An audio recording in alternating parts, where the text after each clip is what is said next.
Investing in bonds means lending money to a government, corporation, or other entity in exchange for regular interest payments and the return of your principal at the bond's maturity date. Bonds are often considered safer investments than stocks, making them a popular choice for those seeking steady income and lower risk.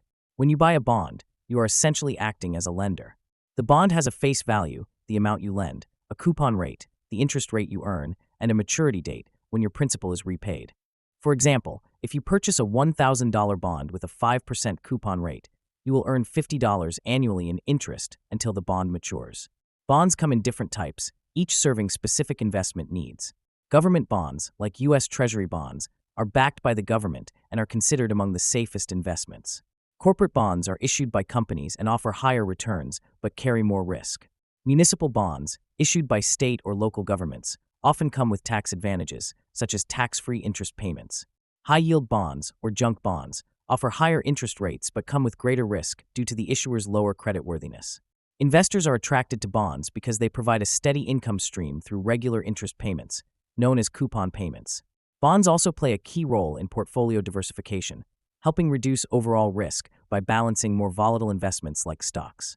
For instance, during economic downturns, bonds often perform better than stocks, making them a safer haven for investors. However, bonds are not without risks. Interest rate risk occurs when rising interest rates make existing bonds less attractive, as newer bonds offer higher rates. For example, if you hold a bond with a 3% coupon rate and interest rates rise to 4%, your bond becomes less valuable on the secondary market. Credit risk is the possibility that the issuer might default on their payments, which is a concern for lower-rated bonds. Inflation can also erode the purchasing power of the fixed interest payments you receive. You can invest in bonds directly by purchasing individual bonds or indirectly through bond funds or exchange-traded funds, ETFs. Bond funds offer instant diversification and professional management but may carry fees. ETFs provide similar benefits with lower costs and the flexibility to trade like stocks. Let's look at an example. Suppose you invest $10,000 in a corporate bond with a 6% coupon rate and a 5-year maturity.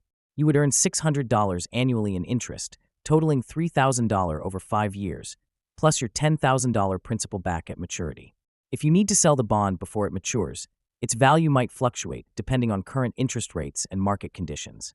Bonds are often used as part of a long-term investment strategy to balance risk and provide income. A common approach is the 60-40 portfolio, which allocates 60% to stocks for growth and 40% to bonds for stability. This mix helps smooth out returns over time and protects against major losses during market downturns.